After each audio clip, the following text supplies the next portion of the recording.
Baby, you can drive my car. Yes, I'm gonna be a star. Baby, you can drive my car. And maybe I'll love you. Beep, beep, beep, beep, yeah!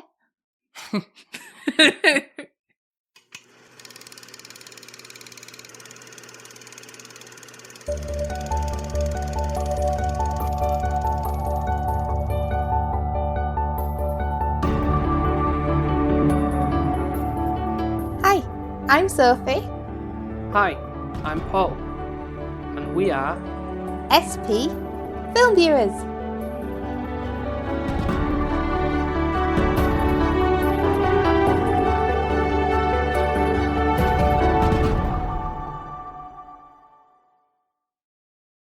back to a normal routine now, eh, Soph? Woo! Happy. So, let's just recap. Obviously, we had Monster March, but we're forgetting about that. Is this now a film we both haven't seen? Is that where we're at? That's correct. Right, Yeah. okay. Yeah, It definitely is. It definitely is. And I was thinking for like what it should be, because I had a few ideas in my head, and this one came at, I suppose, a good time, because the Oscars have just been and gone, and I did want to see this film as soon as I kind of learnt about it being like this really big spectacle type of thing. And that is the Academy Award winner for Best International Film, Drive My Car. Quite looking forward to this, even though we've kind of seen a little bit. Yeah, I'll get to that in a minute. But it's a film directed by, I presume I'm going to maybe butcher this name potentially, but I think it's Ryusuke Hamaguchi. That sounds good enough for me. You did better than I could. This film is quite long, so I was kind of intrigued from the offset as like a film that's kind of like a road trip movies to like how much they can squeeze out of that, really, because it's based on a short story from the.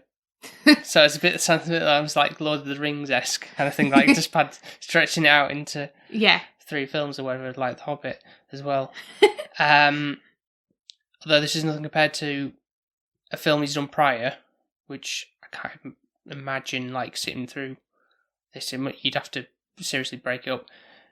It's called Happy Hour, but it's like 5.5 hours long. What?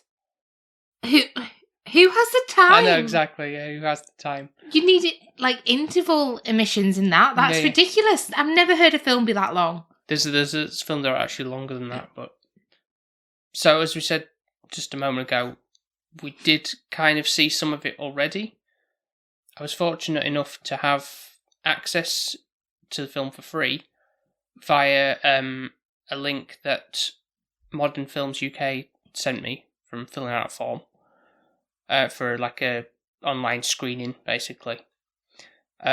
Unfortunately, the internet was being a bit douchey that particular day, and so it was like a rental thing, so it was only like a limited time to watch the screening.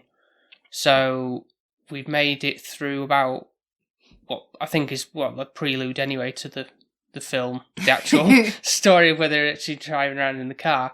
A lot went on though in that time. Yeah. To be fair, so about like 40 minutes or so. Yeah. That we kind of saw already. And as well, we live in the countryside-ish, so that's why we've not got great internet.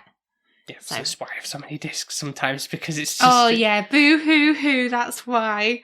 Don't even. He used to be like that when we used to be at his old house and still discs were coming through the doors. What were your excuses then? I'm not having it. Always rely on something like that doesn't involve streaming. So but if you have a blackout, you still can't put it on. No.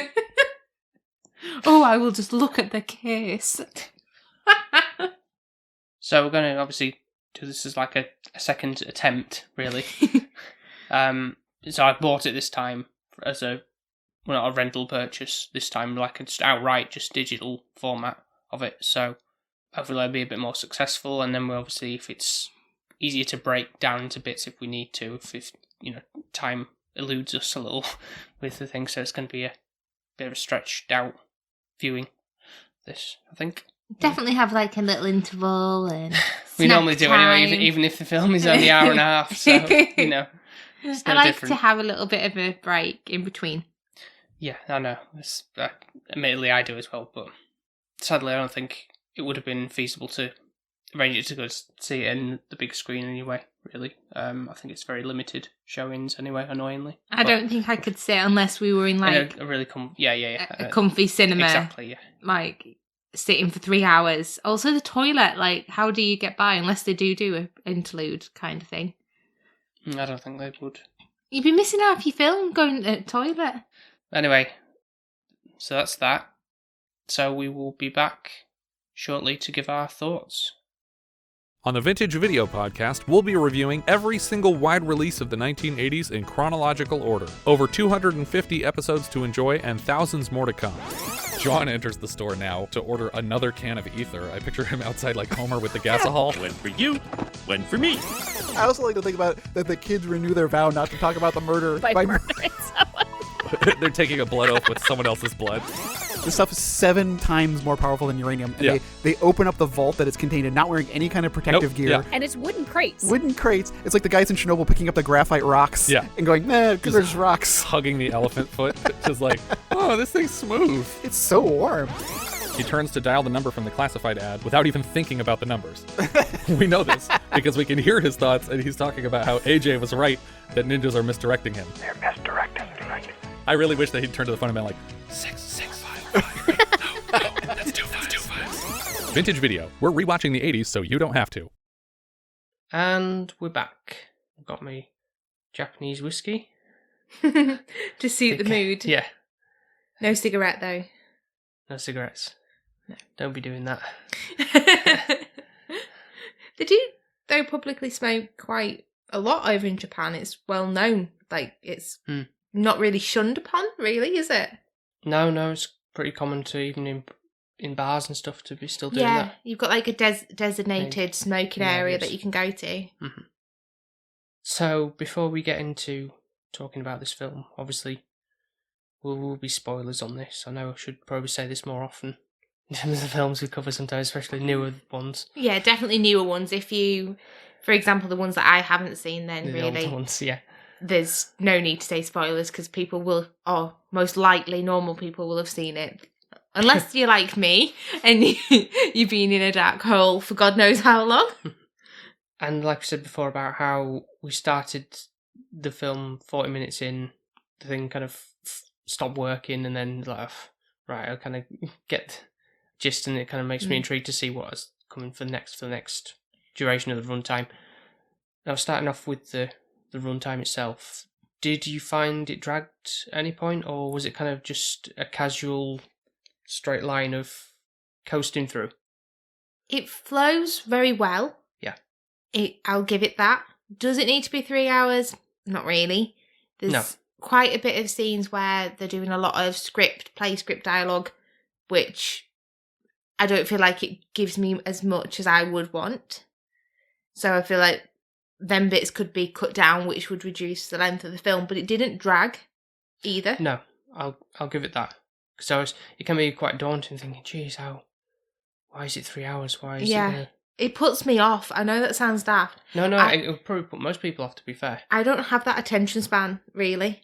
We have to break it up anyways, didn't we? Because for me, just so that I retain stuff. Yeah, it digests, especially it's first watch for both of us as well, and you sit and think about certain things. I know, so you're probably not the intention when you go into the cinema to see it, but, No. It's a lot of dialogue as well within this. So for me, with it being Japanese, A, you've got subtitles. Yeah. B, it was very much dialogue based because obviously they're reading the play script. Yeah. Which then makes you feel like you're reading some sort of Shakespeare or something. Yeah, the play in question is predominantly is Chekhov's Uncle Vanya. Now, I know it's a Russian play, I know that much, but I do not know anything about the play, what it really entails. So I don't know if it was kind of like for people with people going into the film knowing a little bit of context about the film, like how it reflects in terms of the storyline, because I felt like there was kind of things, obviously it's showing key scenes from the play, I guess, or act ones or act twos and whatever throughout, and it's like, okay, this must probably does mean something in context of how the characters are dealing with something in their lives at that particular moment, I guess. I don't know. I do think so. And I think maybe for us, because we don't know the context, I've not even heard of this play, I'll be honest, until this movie. So I don't have a clue. I didn't even know it was Russian. So it's one of those things where if I did know a little bit more about that, would I glean Possibly more from those scenes that I think are a little bit like, if I knew more about it, I might enjoy it more. Possibly. I couldn't say for certain. To be honest, the most I enjoyed was the relationships that kind of built outside of that. So outside of the play. Yeah. If I'm completely honest. Yeah. So I feel like take away the whole idea of the reason why they're here for a theatre play and just kind of take their everyday lives. I enjoyed that so much more than them just reading and knocking on a table. Yeah, it's like being a fly on the wall in this situation, but do you really need to be a fly on the wall for that length of time and seeing going through the dress rehearsals almost and kind of thing? It's like, well, if you want to do it, you go to a theatre. Yeah. Join a theatre group. I've never been good at drama at school, though. Did a little bit of that, but... I can't imagine you being that good at that. I'm sorry. Well, I did do it. I guess it was trying to get me out there with a bit of the confidence, kind of. Did you do it as a GCSE? Oh God, no. This was just like in Year 6, first school production stuff like that. You know. Right. So you didn't do it in upper school. Oh God, no. Like obviously, I was in like the nativity and stuff like that. Yeah, those kind of things. But I actually had a drama class in like year 6. Right. And I absolutely hated it. Okay. I can't act. I can't lie. And I can't pretend I'm something I'm not, really, so... Okay. Yeah, so I won't see you in Hollywood anytime soon. No, and not for singing, clearly, from that clip we just did earlier on. Not going on Pop Idol or X Factor anytime soon. Do they even exist now? Oh God, I'm showing my age. Pop Idol, definitely not, but X Factor, but who knows? Don't care. But anyway, back to the film in question. Now, the film is called Drive My Car. I was kind of expecting a bit more driving to involved, really. There was a good chunk there, but... I know, but in terms of the main lead character called Yusuke Kafuku, I think it's his last name, that's how you pronounce it. Kafuku? Yeah. And his driver, who is Misaki Watari. Obviously the guy, the people on the poster, basically. I was expecting there to be a quite chunk of the film where it's kind of like focusing solely on them, like sort of like them going like on a road trip or a long journey together, and it's kind of just like back and forth between them in the car for a lot of it, but that doesn't really occur until more that the latter part of the film, like almost like halfway through, like an hour and a half in. Yeah. That kind of like that relationship begins to develop. It's kind of like focusing, like the first 40 minutes is about Yusuke and his wife Oto. Yeah, and that goes on for quite a good chunk. Yeah, as almost like some background into their relationship and how things come to light and develop later in the film. But I don't know if that really needed to be that length, really. No, that was proper Yorkshire, wasn't it? No, no, I don't think so. Also, the relationship that they have is really awkward on screen for me. They're meant to be man and wife, and they seem quite distant from one another. Like the relationship's turning cold, I guess. Yeah. And you can see that they care, but are they actually in love? Well, it seems that they lost a child when she was only 4 years old. That is hard because obviously... Yeah. So I guess it's going to be something of an impact, isn't it? You normally don't think your child will die before you. No. But it seems to go down south from there, doesn't it? And they don't seem to want to have other children because they don't want to replace their daughter that they've lost. But at the same time, I don't think within that culture they speak enough about their issues and their problems. Yeah, they are quite reserved. I don't think themselves. I'd be very good there because... No, I don't think it would. You're too wanting to get your feelings out there and like express yourself in. Yeah, I think I would go stir crazy. I wouldn't be able to keep my mouth shut. Yeah, and they'd be proper taken aback. Yeah. Even though it wouldn't be delivered in a rude manner, but it would be like somebody speaking up that you don't do that. Yeah. But they seem to have a sort of like strong sexual relationship still. So bizarre, that is. It really freaks me out. In what way? Don't get me wrong, I don't really enjoy sex scenes in movies anyways, because, I don't know. I just think they're a bit like, right. Unnecessary? Yeah. Like, I kind of like it where they do a little bit of a make-out scene and then they close the door and that's happened. Oh, yeah, what's going on there type thing. Or, and then or it just cuts to the next scene, you have a little they're waking up in the morning. Yeah. And you just assume. That's fine. Blanks, yeah, I don't need to see it all. But the bit is the speaking while you're doing. I don't know. I'm not one for a lot of talking while that's happening. I don't really feel like... It's not sexy talk that she's doing in this. No, but even that I wouldn't want. Okay, noted. She's a screenwriter, so she gets a sort of inspiration from while she's performing. It's like you, for example, getting a drawing idea, going like, "Oh, let's just sketch this down while we're, hang on a minute, yeah." And it's like, no, you're not meant to be thinking of that. You're meant to be enjoying that moment as it's happening.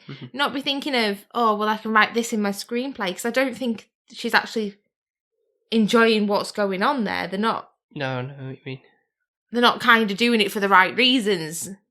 Well, she's certainly getting more out of it in both ways. A man is being a man. He's thinking, oh, well, he's getting his way somewhat. Yeah. Hopefully he'll be happy afterwards. But I don't know. That would really put me off. Like, she wants to go to work now instead of actually. Like he's. Her mind's in another place. Yeah. Yeah. I guess he is her muse in a sense. Yeah, that's kind of somewhat flattering in a way, but I don't think he's the true. Like, he's the only one, because it certainly comes out later out in the film, but that she has affairs with other men. She sleeps around basically. Yeah. Because there's a moment where he's supposed to be going to Hiroshima for a theatre company. The flight gets cancelled. When he left his wife at home, and she was making it all like she was ill or something. A bit like in Love Actually, where was it Jamie's character? Yeah. Girlfriend was I'm got a cold, and then 2 minutes later she's got a brother around.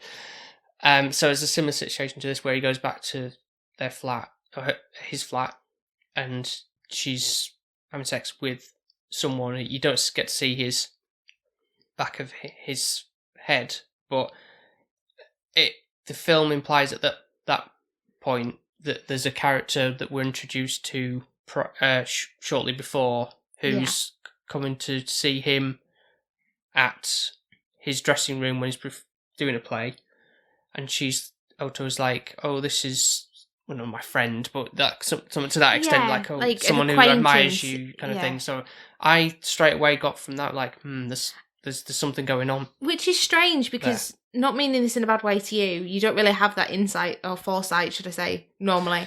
It's not something, like, if that was real life, you would not pick up on that. No, I don't know. I just feel like there's certain way, maybe it's the way it's filmed, or I just seen certain situations in films where I'm thinking, oh, this is clearly, there's something going on there that's not quite right, or...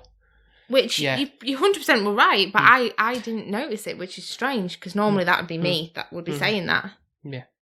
But although, I don't know if I'm 100% right on the fact, because you don't actually see the guy's face, so it's kind of somewhat ambiguous, but you maybe kind of Definitely. thinking, yeah, it's probably him, just because of the way that, again, the film is put together that way. Also, he looks like a younger person, and he's severely younger than... Yusuke. Yes, thank you. I was going to my name list of how do I phonetically pronounce the names, which I'm rubbish at. So he is younger, and it does kind of make you think, maybe it is him. And as it pans throughout, the more convinced I am that he has had an affair with his wife, basically. Yeah, because he comes back later on as he's enlisted to be part of the audition process for this Uncle Vanya play. Two things, though, which I think is bizarre, and which I would have done differently. If just being myself. Yeah. So Yusuke has, first of all, why, when his wife's having an affair, does he not barge in and go, "Oi, what you doing? Get off my wife"? Yeah. There's a reason for that, but at that moment you don't understand why. I was so annoyed. I was like, that's not how you react. You don't go, "Okay, that's happening. Right, Well, I'll go to a hotel and let her continue." No. Like, if that was a woman on you, she would be dragged by her hair. Yeah. And she'd be getting slapped. And then I'd kind of go, okay, really, it's not her fault. It's your fault. Because you should know better. That's true. Also, she doesn't know if you're married. I don't know what you've told her. So there's that. But then, with the audition, I would have never given him a part. I would have never even... I'd gone, yeah, right, sod off. Lucky chance of even trying to submit it. You're not even getting a foot through the door. Or I'd let him do an audition and then slagged him off to high heavens, and that would have been it. Yeah, that would be my approach with that. Like, trying to think he got the thing, and he might do a fantastic job to everyone else, but no, go, no, not so. Next, go and carry on. Yeah. Yeah. But yeah, he lets him have the main role. It is a lot older, so he is being clever. Yeah. He's challenging him, I would say. But I don't really understand what that relationship is. So with Yusuke and... Takatsuki. Yeah. Because it seems weird, like, I don't feel like he absolutely hates him. I mean, throughout the film, he's kind of... I'm sure he has anger and sadness, but he doesn't really scream it out, does he, or anything? He's kind of reserved in his emotions, really. So he's kind of like internal hatred, I suppose. I don't know, or just anger. I think definitely he despises him, but then he doesn't show it to others. And gives him the time of day. Like, if that was somebody for me, I would not give them the time of day. And I don't know if that's because he didn't know what his wife... Obviously, sorry, we didn't say. Sadly, his wife... Yes, they're kind of important. From obviously at the end of this 40-minute segment, she dies from a sudden cerebral hemorrhage. This occurs when he's out and about, and she's like, "Oh, can we have a talk later on?" And he purposely kind of like drags the day out so he doesn't have to go back, because he knows back to why we probably didn't go back, because he was like fear of losing her. That's the reason he says later on anyway. Yeah, so that's why he didn't confront her for sleeping around. Yeah. Which is a bit of a rubbish excuse, because it's like, well, that means she can get away with anything. Yeah. And that's not fair on anyone. No. But sadly, he never gets to have that talk with her, which then becomes a bit of a regret within the film. Like, he regrets not being there for her, and if he'd have got home sooner, would she have been still alive? And it's that horrible idea of death where you wish you could have done something differently. The film is certainly very much focused on that. I think that's what the themes are running through it in the runtime. It is quite dark, actually. There's multiple characters who have that kind of regret as part of their storyline, or as we learn from their past experiences and stuff, which we can all sort of relate to in a way. I think that's kind of what it's going to reflect. No, definitely. And I think it shows how other people grieve and remorse. And I think maybe this is why he's kind of gleaning a little bit from, I can never say his name, Takatsuki. Takatsuki, yeah. Takatsuki. I'll call him Koji if you want. Koji seems easier. Let's go Koji. Yeah, okay. because he knew his wife and he knew a part of his wife he didn't know. Mm-hmm. So he's trying to glean, but what he says, I don't know how much this character, because he's a bit of a bad character really, what he says is true or not. I really can't judge him. I feel like he's a load of bullshit, basically. His character has been in other roles as well, so he's a famous film and TV star apparently as well. So he's got some oomph to him in that sense. So he feels like, I guess he can get away with, because I'm a celebrity in a sense almost. That's such a cliche though, isn't it? It's so frustrating where people think, like when Justin Bieber, bless him, used to be young and he used to think the world owed him something. And I think that's where he's at, where he thinks he's that untouchable. What, still today, you mean? Or? Oh no, but young Justin Bieber when he was doing his drugs and all of that. Well, he probably still is doing. No, I think not to be libelous or anything, but I think he's doing better. I don't know. I ain't got his number. I can ask him. But I think it's more just that kind of hard part where fame is taking over, and you still want the fame life, and you want to be known and for this being an actor role. Yeah. But then you don't want the paparazzi, the media, and all of that behind it. And it's like, well, sadly, that comes with the job. Yes, and there's a lot of people who seem to be in bars that he frequents and taking pictures of him, and he's getting annoyed by it and taking it upon himself to tell him off, or a lot worse. Yeah. But his relationship with Yusuke is, especially one scene where at the bar and he's saying, tell me something about your wife, type of thing, and it's like, why do you need to know this information? What's it to you? You have more than likely had your way with her, kind of thing. And it's like, why do you want to get to know her? Did you really love her that much, type of thing? He said that he says that he was in love with her. Yeah. But to what end, really? Was he just in love with the idea of her? Yeah. It is annoying because I just don't know why he's giving him the time of day with it, though. It's like, I would not have gone to a bar with someone who has slept with you. I'm sorry. I won't be becoming friends with them. I think, obviously, because Otto is still not here, it's like he's trying to find a different chapter. But is it the right path to go down? Because he does seem like quite a bad character in general with everything he's up to. And even the stories that he tells that Otto have said to him take a darker turn than what they would do if it was said to Yusuke. Yeah, because it's just an intense scene later on when they're in the car driving, and it's proper what's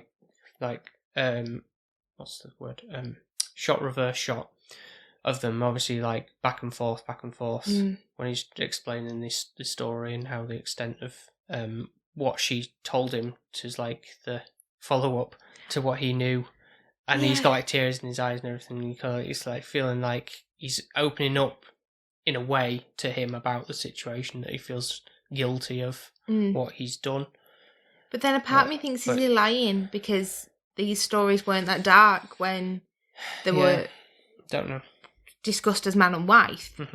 We do have this weird story that we have regarding a woman that, I guess it's a schoolgirl, isn't it? Yeah. Who, for some reason, skips school, goes to this guy that she fancies house, and lays in his bed, because she knows that there's a key underneath a plant pot. Yeah. And stays there. Thinks about, pleasuring herself, and then thinks, oh, well, okay, now I'm here, I've done this. I should let him know I'm here. Wouldn't you be mortified? That, if that were me, I'd be so embarrassed. I wouldn't be like, oh, I'm going to leave a tampon of all things. I don't think a teenage boy would appreciate that one bit. Especially if it was used. No, that'd be even awfuler. Awfuler.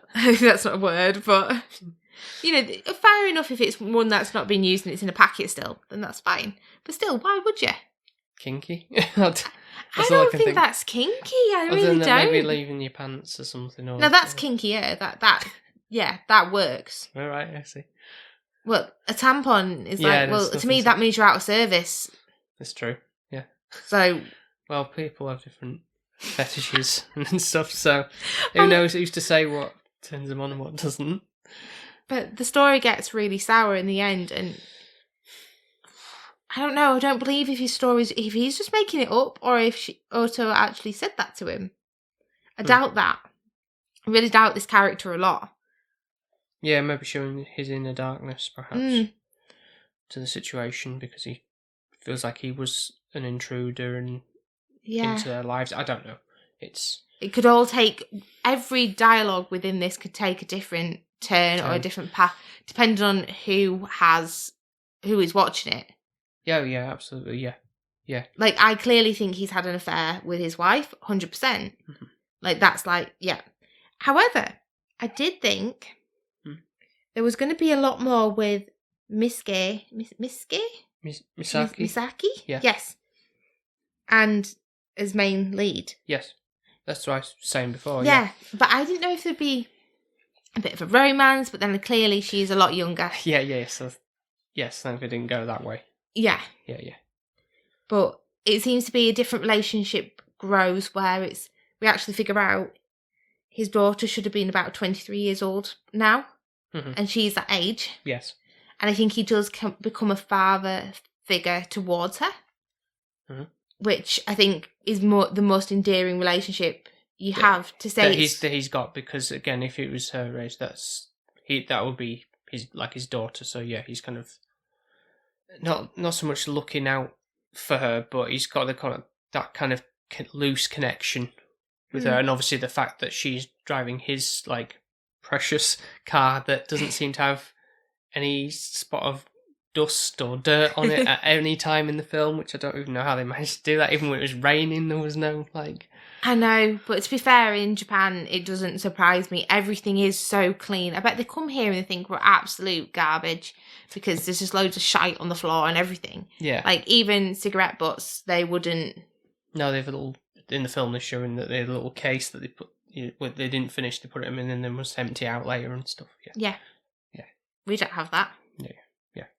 I mean, there isn't any scenes of them going to a car wash or like No. washing it down or anything like that. It wasn't to that intent and stuff. But and there was this one point as well in the film where I think shortly after the conversation they have in that intense conversation they have in the car, Yusuke and Misaki, they're hanging their hands out of the sunroof while having a cigarette. Type of thing. It feels like one of those things you kind of see on a poster. Type of thing, like an iconic shot. It does make me laugh, to be fair, because it's like, obviously they've had that intense conversation. They're clearly, obviously, sometimes cigarettes to certain people can kind of calm and relieve stress. And I think that's what it's implying, like, that's what they're needing. But they don't want to smoke in the car. Because they have so much respect for the car. Even though, to be fair, they kind of, obviously, they're breathing out the smoke. Because obviously you inhale it and you exhale it out. Yeah. But the fact that the rest of it, when it's burning, has to go out of the skyliner or whatever you want. Sunroof. Yeah. And it is really, it works really well of how that relationship is growing. Well, the fact that he's in the front seat as well at this point as well. Yeah. It just shows how it's progressing. But more like a weirdly father-daughter bonding moment, of some kind, But no, I definitely agree, like a poster, it's one of those things where it does become iconic for that film and it does make you think of it. Because nowhere else have I ever seen somebody, especially, why not the windows? Well, you wouldn't get two hands in the shot, would you then? No, but... You'd be like, having a shot I mean, like, if you were just driving, normally you would just lean your arm out, wouldn't you, instead of going... That's more effort going upwards than it is outwards. And that's true. Practicality reasons, But cinematically... Might get your arm smacked off if you're hanging your arm out a window on the side, True. Perhaps, But it does work for the cinematic kind of view of it. Yeah, absolutely, And de-stressing when you have a bit of a...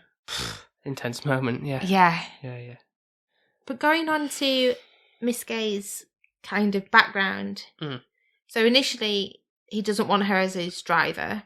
he quite enjoys going back and forth, reading and reciting the lines, which I don't understand why he's doing that when he's not playing that role. Maybe he either really enjoys, the back and forth with that, especially because it's his wife who's doing the other lines. She recorded them prior to all this, so I guess that's a little memento to him. To like at least that's all he's got left of her, really, in a sense. So it's a bit like like touch wood, something that doesn't happen to either of us, but at least we've got our voices on this podcast to listen to. That's true. Yeah. Yeah. So it's something like that. Would you actually listen to it?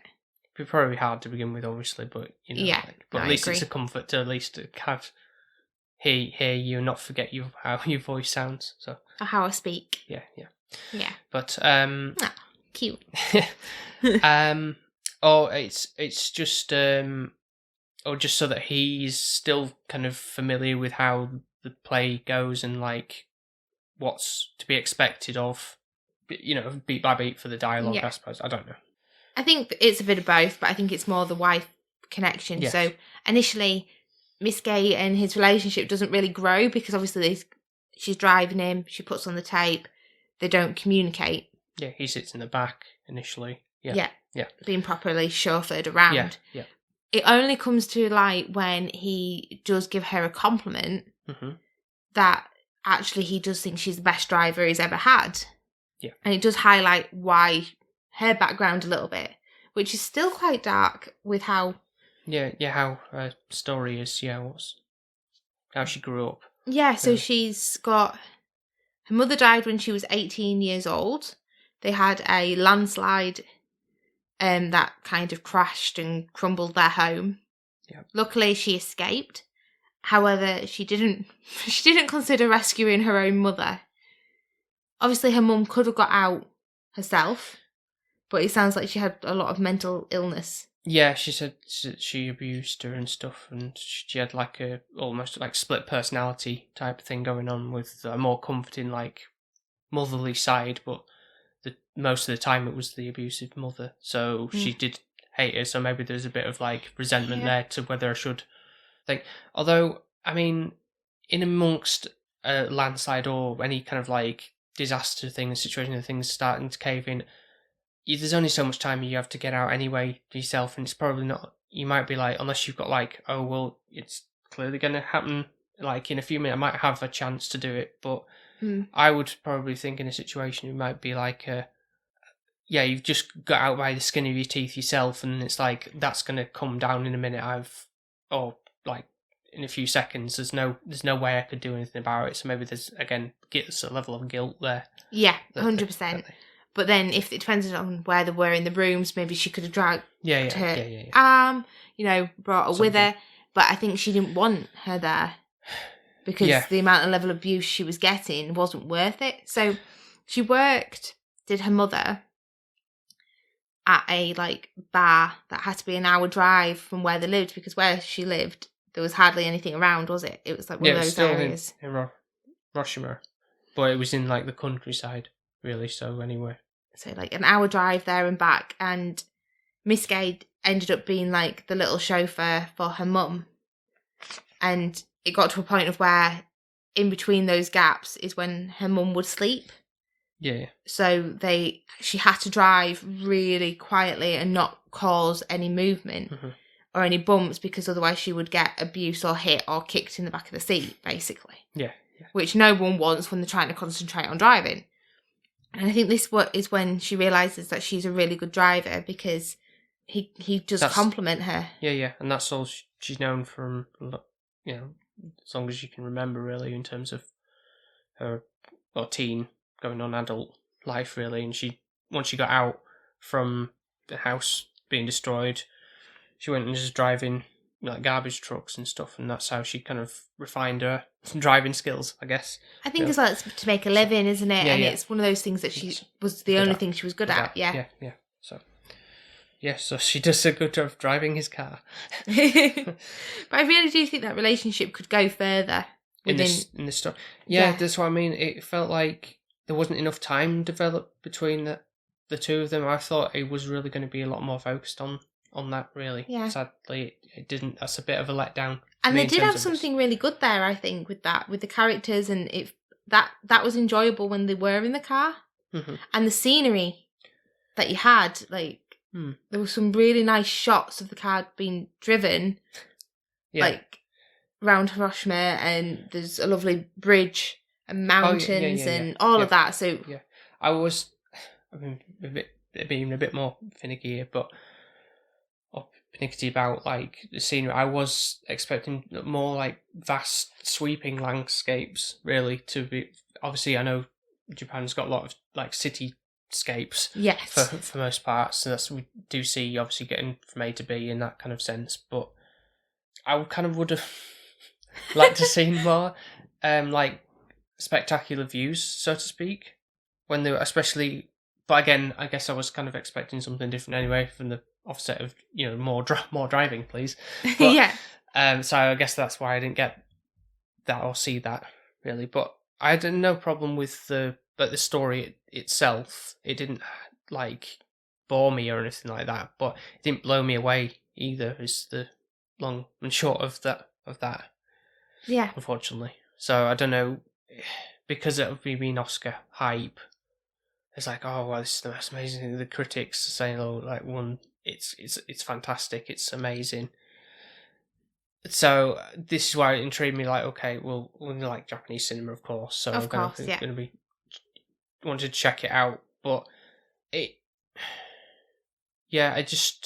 wouldn't say it was like this is the best thing I've ever seen in my entire life type of thing, but it does have great perks, and it is something unique, but. For what it is and for the length it is one of those things where I don't think it's the most amazing film I've ever seen. It does make you think, though. I will give it that. Yeah. It does make you have a train of thought. One of the unique things about it as well is another character that's portrayed in the film who's, I want to say she's a mute. Yeah. She does sign language, like Korean sign language, but she can hear, so it's not like deaf or anything. So that's something I haven't seen before, other than obviously like in A Quiet Place and stuff like that. Just doing that, but you know what I mean. Like, this is, and especially someone who's acting out a character in a play within a film, if that makes sense. Not 100%. Not just that is the character is just deaf and she's not pretending to act, because I can imagine that'd be quite challenging anyway in normal circumstances to in everyday life, not to just act out a full heavy play and convey emotions and all that kind of stuff. I think the emotion comes even more so from sign language. It really is about expression in your face, and you have to, your voice can't bring the emotion, so you have to be expressive. Your hands and your signing is even more so. So I felt quite touched when she did her scenes. I feel like she gave more than any other one, and I really found that interesting. I know obviously we watched Strictly Come Dancing with the Stars in America, it would be. And it's basically, we had Rose and Giovanni, and she was actually deaf. She could partially hear. She could hear vibrations. And just seeing her being on TV, highlighting that situation more, gave me a real love for sign language. And seeing that people need to communicate still, when you're in that situation. Yes. And it does show almost greater emotion if you I don't know, I love the way that they express themselves even more. I get that. So she's a really fond character of mine, actually. And you find out she's kind of the co-director's wife eventually. So when she does that, it's like, my wife. I just couldn't not think of that when it just came up with the subtitles of that. It's like, oh. You better not do that when we get married, because we'll be filing for divorce. Immediately. I'll absolutely slap you. What about after the wedding? Because it's still going to be, you're going to be my wife after. Just not in the voice. Okay. You can say my wife, not my wife. Okay. If one of the this again the standout scenes with this Una, that's the character's name, is when they're doing like the outdoor acting of the play. A scene from that, and it's nice. That's a good use of cinematography with the mise en scène, if you will. Of this, like it's a sunny day. It looks really pretty with the leaves and in the park and everything. It was definitely autumnal. Yeah. And again, like she's playing off a character, another Korean lady called Janice Chan, I believe. She could speak English too, as well, though. Yeah, she couldn't speak any Japanese, but she could mostly speak Korean and English. Yeah. And again, you kind of seen them working together to play out the scene, and it's effective and it works, because you would think this is going to be really difficult to how's she going to know what to say, or what she what the line is and that kind of stuff. Or when she's finished signing. Yeah, exactly. Yeah, and that stuff. But it works really interesting. Really well. Really interesting, yeah. Yeah.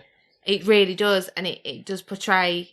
And you feel that emotion, and I think actually you get it more so from, obviously, the signing, but you do from the other actress as well, because she's bringing more expression into that role. Going on to, what was her name? The one that can speak English and she's Korean. Oh, Janice Chan. Janice. Oh, okay, Yeah. I can remember that as friends. Yeah. That's quite good, that was. We have a little bit of a relationship that I picked up on with as Rebel. Tedeschi. Thank you. So they're both sharing the car sharing to get to work. So, yeah, to the theatre. Yeah. And he's gleaning an interest in her because she's a pretty young thing. That's a Michael Jackson song. It is. PYT, yeah. Yeah. Thanks. That was sarcastic, wasn't it? So he's interested in her, and he's like, right, okay. But the thing is, they come to work and they get seen with one another in the car, and they're like, oh, and then he speeds up, and then he automatically has a crash. So why was he having to speed up? If there was nothing shady about it, you wouldn't have to be hiding the situation. I guess, yeah. And then you wouldn't have crashed his car. Mm-hmm. So then they're late because they're having to sort out all the insurance and everything like that. Yeah. So they're running late to the actual production, and they're sheepishly both coming in together, which makes the whole room kind of gossip about it. And then at the end of it, he kind of has a bit of a chat, does Yusuke, and kind of says, I don't understand what your connection is here. Yeah.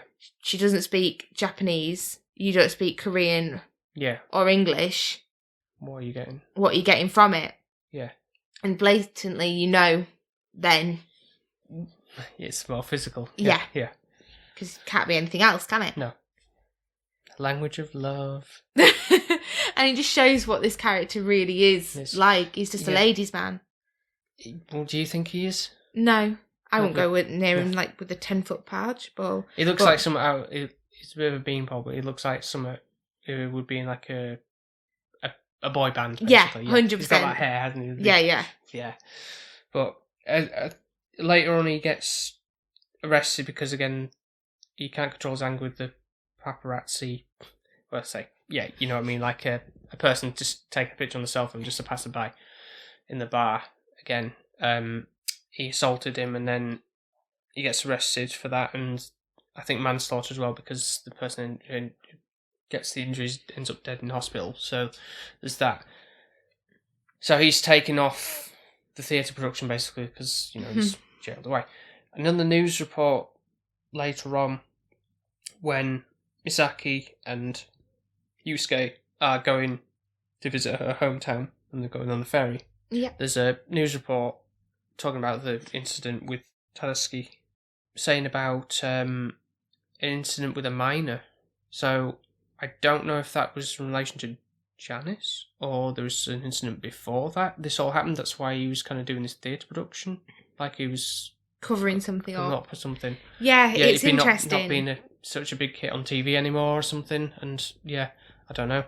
So obviously, you get his shady character. He's a bit of a piece of work, really. He's a troublemaker. Yeah.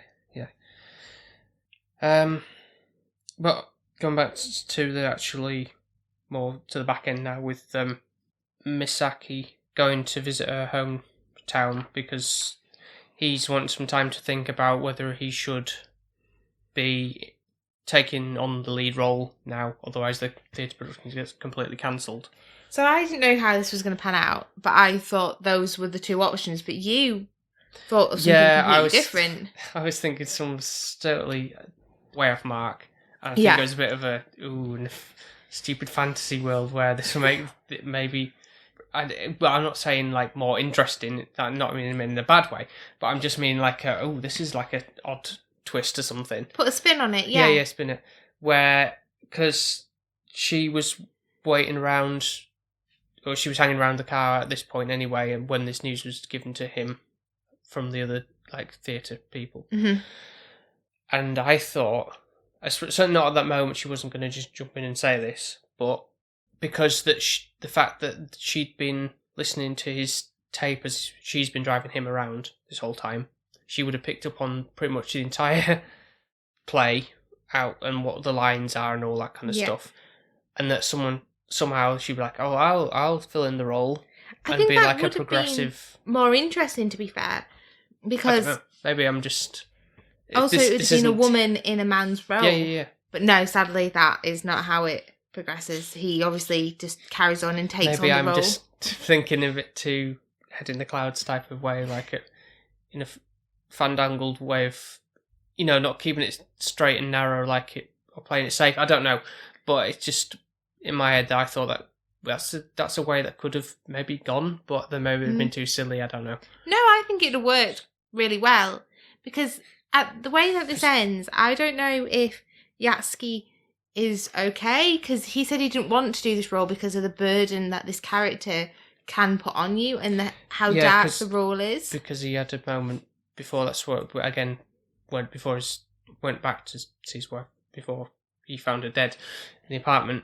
He was doing that and he was having a bad moment with that as well because he had a lot on his mind and stuff, so he was like, almost like I don't want to do this ever again type of thing. Yeah, and then he still does it, but you don't really see him after the fact.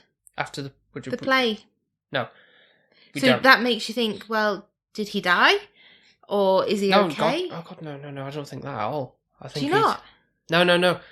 Why would you assume that he's dead? The burden of the role, just like... No, because... once they go to her hometown, see like, there's my house that got destroyed in the snow. It's a really nice setting. That was I do have actually something about that. Yeah. The silence. I noted that down as well. Oh. Go on, what was? I just kind of like there was just one moment where it was like completely silent. I think it's when they came out of the tunnel. I think. Yeah, and they're going through like this scenic, snowy scene. Yeah.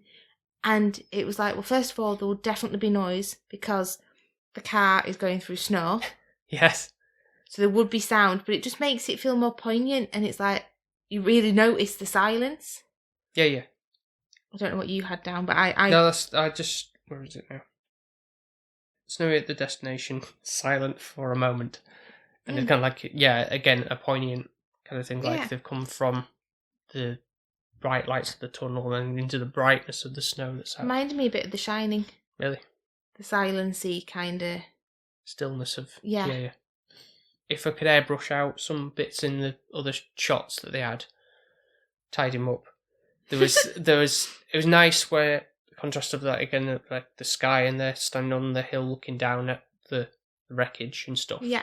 But from the front facing view, there was just bits or like a twig or something sticking out in the corner of the thing. I'm thinking, I could just remove that and make it almost like white, and then they're just their dark clothed figures at the top of the hill. It would be really good. But again, it's more the artistic side. I think so. Yeah. But sorry, going back to his point, at the end, I'm saying when he takes the role on, that's when he's deciding if he wants the role. It's when he gets back and you see him on the stage.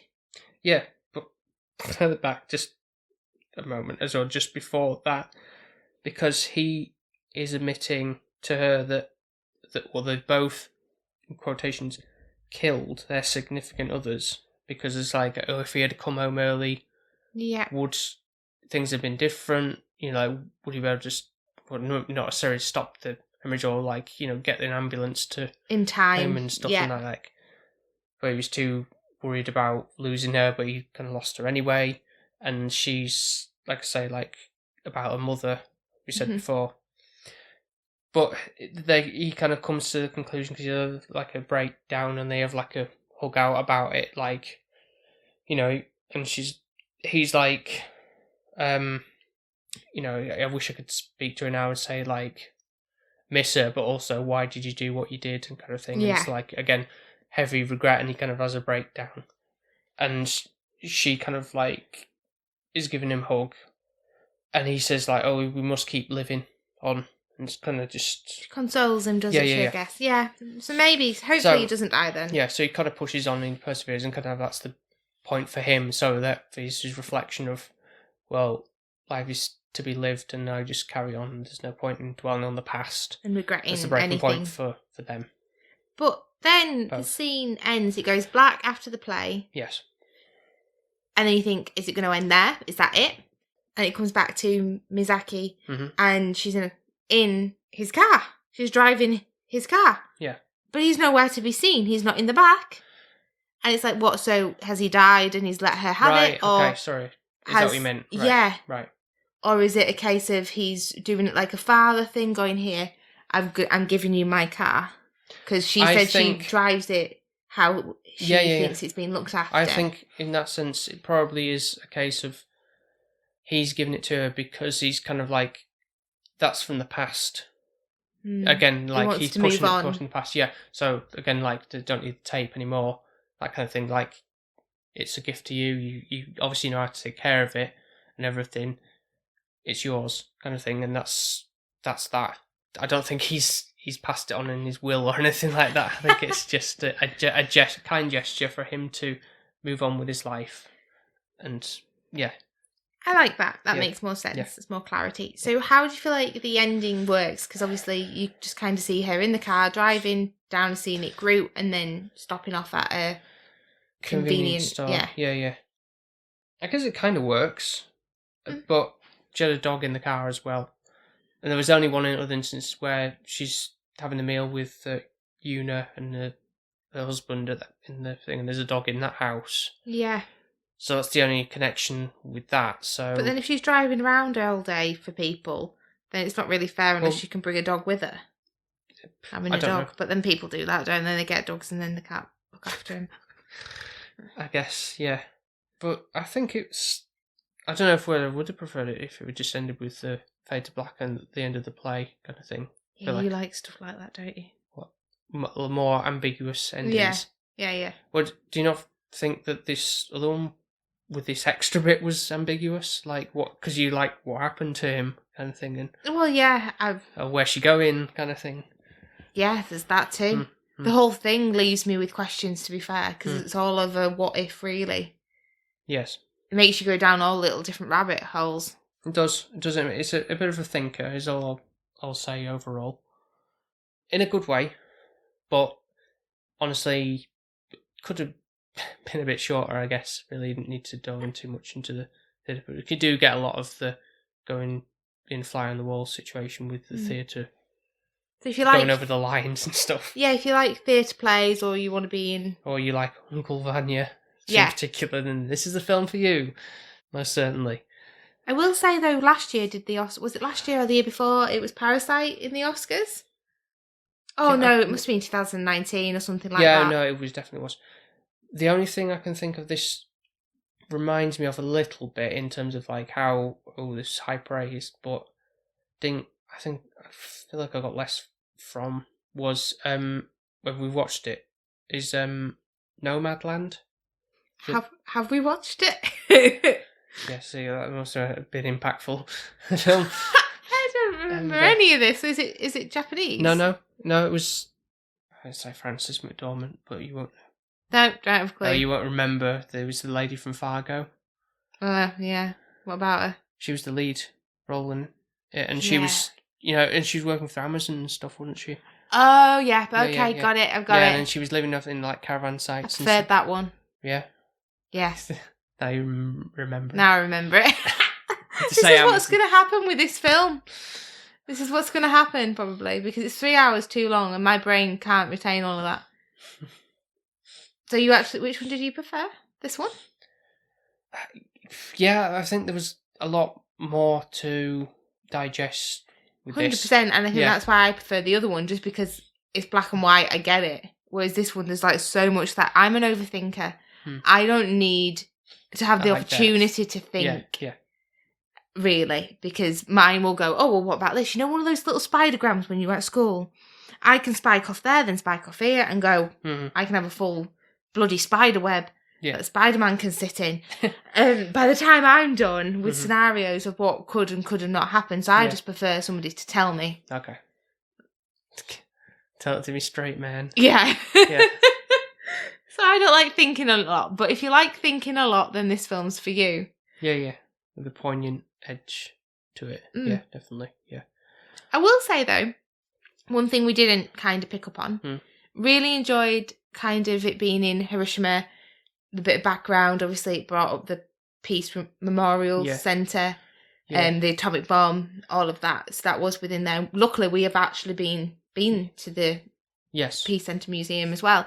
So we didn't get to see it in this film, but it was touched upon as well. Yes. Which I like the fact that it was in Hiroshima and not in Tokyo. It's somewhere, different. Instead, it's like having it in Bradford and not London. Well, a lot nicer, actually. But I get a bit what you of a mean. bad example, but... Yeah, all films, either, UK, it's London. If it's America, it's New York. Yeah. Japan, kind of, Tokyo. Yeah. So that was nice. It was different. Yeah, definitely, yeah. But I feel like more scenery would have been nicer with the scenic of the driving. A little bit more culture of Japanese. It was more modern aged, I guess, wasn't it? It was but the fact that it was kind of multilingual anyway had that spin on things as well. So you had to have that. I think he did have a little bit of a ryokan going on where he stayed. Sort of, yeah. You're looking over the lakeside. But it looked more like a Japanese kind of stay. Yeah. Than the rest of it, really. Yeah. But yeah, you got to realise that it can't all be samurais and geishas and stuff all the time. True. So. Anything else before we go to scoring now? I think we've we've done that quite well. Well, yeah. Especially as it's a second attempt from before. Also, should it be 3 hours long? Because, that's how long the film was. Beat by beat analysis of the scenes. Jesus. Okay. Oh, you go first. Yes, I do. Yes, I love it. Go on, tell me your score, because I don't have a clue yet. I'm sitting here. You're going to jump off mine, yeah? No, I don't think so. Oh. Well, you must have a clue then. Well, I'm thinking now. Send me a clue. I'm stalling. Okay. Right. So it's not going to be top marks. Not a 10, because it's an Oscar-winning film? No. It really isn't. I enjoyed it. It wasn't a drag, despite the length. So that's something, because again, you're thinking, what's this really going to engage me, really? Steady all the way through, even though we obviously did break it up, but that's by the by. That doesn't reflect on, this, I can't take this anymore type thing. I don't think I could have done. Okay. I think I've said everything I need to say about it, so I'm going with 8.5. Okay. Yeah. I would see it again, I think. I'm kind of glad I've got it on, I purchased it on streaming platform this time. As opposed to just renting it and then I've got to rent it again type of thing if I want to see it or whatever. And at least I've got that to just go through and just pick out key scenes and stuff, and I'll analyse them a bit more. I don't think I won't be jumping on reading into Uncle Vanya's play anytime soon to get more context, to be fair, but it was enjoyable. I don't quite fully get the hype as being super duper praising it, but there we are. It's the Oscars, what do you expect? Some of the times it's a bit overblown, but... Well, yeah, literally with what Will Smith did, but we won't go into that, will we? No, we already did the meme of that. We'll let him lie. Yeah. So, for me then, I definitely would watch it again because I feel like I'd get a lot more from it. Mm-hmm. There'd be lots of things that I probably missed the first watch because it's just so intense with the dialogue and what ifs. I get that. None of it is very clear. None of it is like what you think your brain would think, and everyone else would have a different interpretation, and that's why it's such a good film. Yeah. But it's a hard film for me because it's like, I'm like, I don't really know certain outcomes. Yeah. Okay. Really enjoyed the fact that we get all different kind of cultures in there. Obviously, the sign language, I really appreciate. Japan never is going to go amiss. Mm-hmm. Am I really blown away by it? No. I wouldn't really be like in a month or two, be like, let's put it on now. It'd have to be a good space between it again. Yeah, I think so. And I value my time. If I'm completely honest.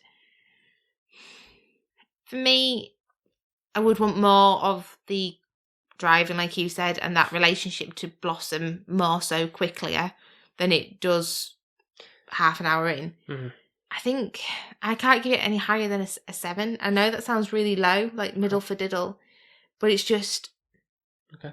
I don't connect with the characters that much. I enjoy it, but I just felt like it was quite intense and dark, actually, to say it wasn't.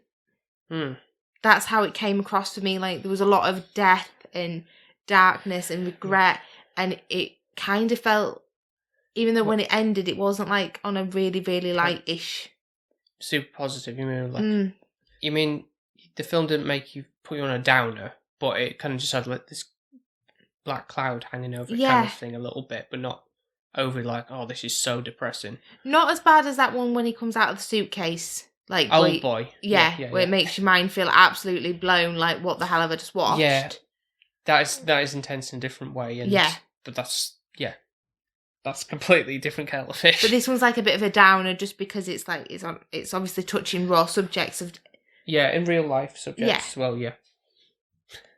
And I think I like a happy-go-lucky girl.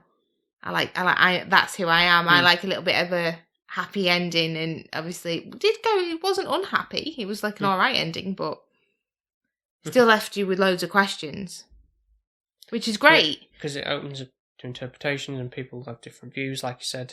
Yeah. So that's what's great about films. It's rather than just being a clean cut, you can think about it in different ways and have a good conversation about it. Yeah. Yeah. So definitely go watch it if you've got 3 hours spare. Yeah, I mean, people sit through Avengers films that are nearer that length. But that's better. Tell that to the Academy. Like Endgame, I'd watch Endgame again. Well, yeah, obviously that's lengthy. Yeah. And I'd hold in my pee for that. We didn't go to see the Batman, the latest one yet. And that's 3 hours. What? Long, near enough. Who is doing this? Why? I don't know. Why does it need to be that long? They're saying, everything has to be fast-paced nowadays. We want Amazon delivering parcels like yesterday. But yet, we can waste 3 hours of his lives sat on his asses watching a movie. It doesn't need to be that long already. I don't want to watch it now.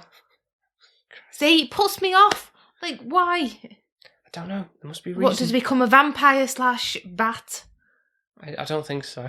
I mean, he's Robert Pattinson after all, but I don't think he becomes this bad. I don't even rate him as an actor, so it's like, Well, I think he's improved.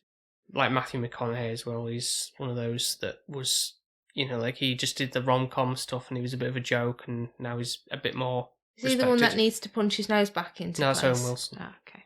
How to Lose a Guy in 10 Days? That's a good film. But that was his rom-com years. And speaking to the chick flick queen. Or was. Yeah, it was. Okay, so let's wrap it up. Yeah. So, thank you for listening to maybe 3 hours, who knows? I hope not. I don't think it is. 3 hour discussion. If you enjoy our show and want to check out some of our other episodes that aren't as lengthy, you can find us over on Apple Podcasts, Spotify, Podbean, Podchaser, Good Pods, and wherever else you might get your podcasts from. So, if you want to follow us and have a look into some more content, if you just need a little bit more SP in your life, and obviously that Thursday episode you've already listened to, well, clearly you can go back and listen to the others. But we do have a Twitter, Instagram page where you can follow us and like and comment. And if you want to go and have a look at us, we're under the handle SP_filmviewers. So go over there and like everything, please. Just spam us. Yeah, we do like, obviously, back and forth conversations with other people and podcasts and stuff. Mm-hmm. So if you obviously want to be a guest, have any recommendations and all that jazz. Yeah, or if you want us to guest on yours, we're more than welcome to meet people. Ourselves out, yeah. Yeah. Yeah. We like it. I realised that sounded wrong. We like being whores, yeah. Is there anything else you'd like to say before we end for definite this time? No, just thank you to everyone listening, supporting us, and I hope you've enjoyed the episode. Yep, so thank you very much for listening, and we will speak to you next time. Speak to you next time. Bye. Bye. Bye.